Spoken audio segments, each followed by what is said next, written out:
Welcome to StickMan Explains. Back in 1924, Louis Braille developed a system that allowed visually impaired people to read. And then, in the 20th century, the mass production of hearing aids made sounds more accessible for those with hearing impairments. Inventions like these prove a crucial point. There are no limited abilities, only limiting environments. Almost always on our channel, we've brought you knowledge based on clear historical sources, quoting them directly. But today we have an unusual video because, using those same clear historical sources, we're going to make a very bold claim and try to prove it. Neanderthals were smarter than Homo sapiens. And no, this isn't a joke, because discoveries in recent years are increasingly pointing to this. Smarter is, of course, a broad term. Wiser, more experienced, more original. Use any adjective you prefer. The main point we'll be discussing over the next couple of minutes is that Neanderthals were absolutely not inferior to Homo sapiens in any possible characteristic. So why did these intelligent and impressive beings die out? Well, settle in, folks, because we'll be talking about that too. And of course, leave a like and a comment to support this new segment if you enjoy it. We're going to transport ourselves to a mysterious place, full of secrets, beavers, and once upon a time, Neanderthals. Of course, we're talking about Poland. There, in the Zwolenka River Valley, a Neanderthal site was found dating back at least 64,000 years. Keep in mind a crucial detail. It was the Vistulyan glaciation then, the last glacial period. Scandinavia was one massive glacier, and in Europe, the ice reached northern Poland, precisely where the site was discovered. So, let's note that the group of Neanderthals we're talking about essentially hit the hardcore difficulty button from the start and survived in an icy hell. But what do you know? In literally one spot, one specific point at the site, 330 artifacts were found, including knives, scrapers, and stone tools for shaping. And next to them, a huge number of flint flakes, fragments, and broken tools. There can be no doubt. Someone or a group of people sat here in this spot whose job was to create, repair, and maintain flint tools. In other words, a workshop. Now, let's recall all the initial details. 70,000 years ago, supposedly dumb as rocks Neanderthals, who lost the evolutionary race. Surrounded by glaciers. Anyone who's ever tried to organize even a friendly get-together for 5 people knows how hard it is to satisfy everyone's whims and not just give up, calling everyone idiots. But here you have an entire production process with delegated responsibilities. You could say a specialized profession. All of this from those supposedly backward Neanderthals whose name is still used as an insult. But that's far from all. Because Neanderthal technology was also top-notch.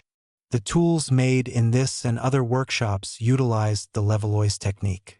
In short, this technique allowed them to create extremely thin, sharp, and symmetrical knives, spearheads, and other gadgets. This also reveals the intellectual depth required for production.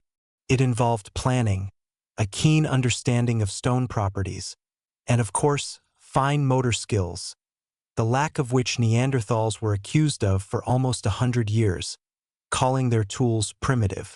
Now, compare a Neanderthal spearhead with one from Homo sapiens. Find 10 differences.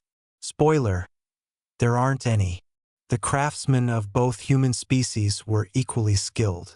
And here we come to a plot twist. In archaeological finds, the use of the Levallois technique by Neanderthals is documented earlier than by Homo sapiens, by almost 100,000 years. Of course, this could be attributed to the fact that we simply haven't found older sapiens tools yet, but there are other clues hinting not just that Neanderthals mastered some technologies earlier, but even that our own species borrowed them from Neanderthals, to put it mildly. To understand this, let's take a tour of another Neanderthal factory. This time in Neumark Nord, Germany. Over 2,000 bones of large animals were found there, from bison to horses and deer, meaning there's no doubt. This wasn't a coincidence. The bones were deliberately brought here. It gets even crazier because nearby were primitive hammers and anvils, as well as bones crushed into powder. This indicates that Neanderthals first crushed bones to extract the bone marrow, and then even rendered fat from the remaining bones. And again, judging by the number of bones, they were doing this on an industrial scale. What does all this mean? Well, first, Neanderthals were advanced in medicine and understood what we now call protein poisoning. This happens when a person eats mostly meat and doesn't get other nutrients. Neanderthals combated this by extracting bone marrow and fat. Second, it indicates that Neanderthals stored food for later, because the extracted fat and bone marrow are relatively easy to store. Given that Neanderthals figured out how to extract it, which is 1,000 times harder, it's unlikely they didn't figure out storage. And third, it was previously believed that advanced resource processing, like this, first appeared about 30,000 years ago with Homo sapiens. But do you know how old this Neanderthal factory in Germany is?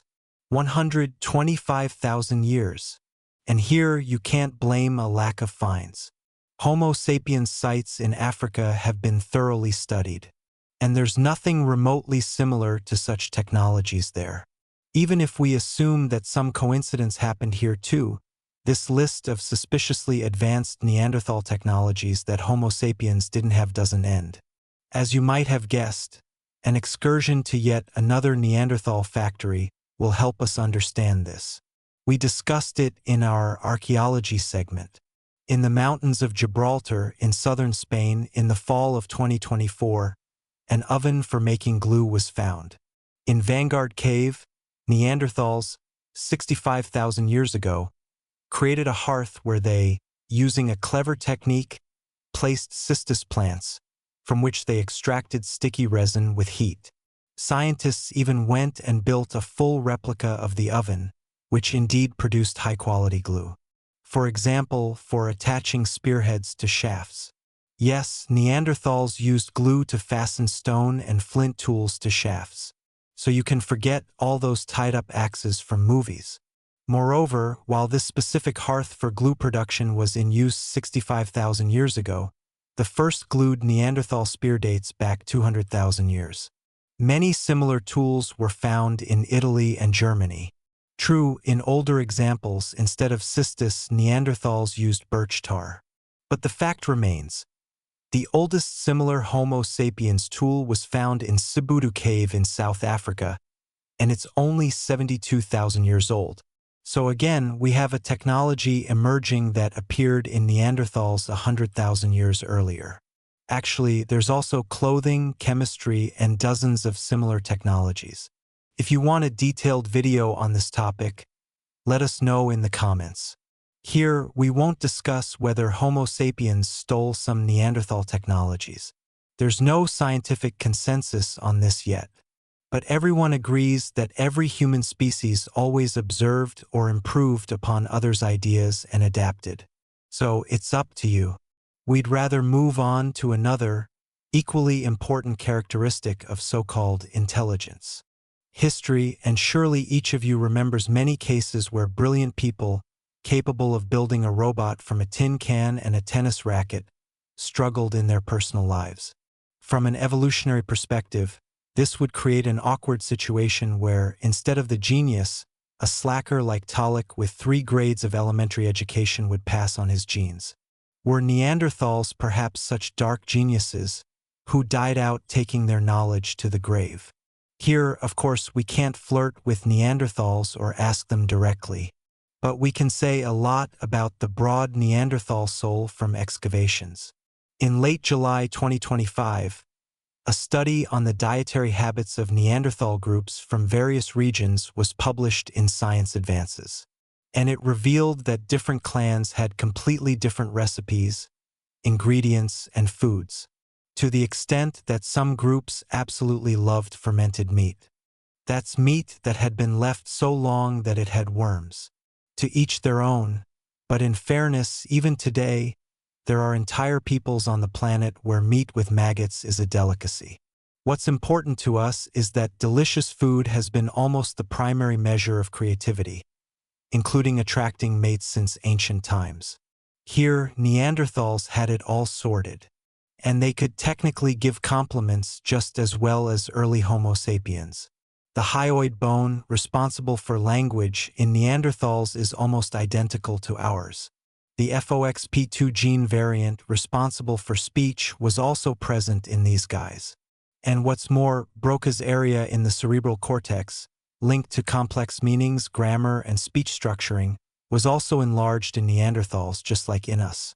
Scientists proved back in 2012 that if there were differences, they were only in voice timbre and sound repertoire. But even today, there's the Rotoka's language with only 11 phonemes. And you can explain nuclear physics in it. To save your time, we'll note that clothing, rituals, drawings, and other attributes of symbolic thought in Neanderthals from the same era also barely differed from Homo sapiens. And in some cases, like with technologies, they even surpassed them. Perforated animal teeth used as ornaments by Neanderthals were found in Cueva de los Avians and date back at least 100,000 years.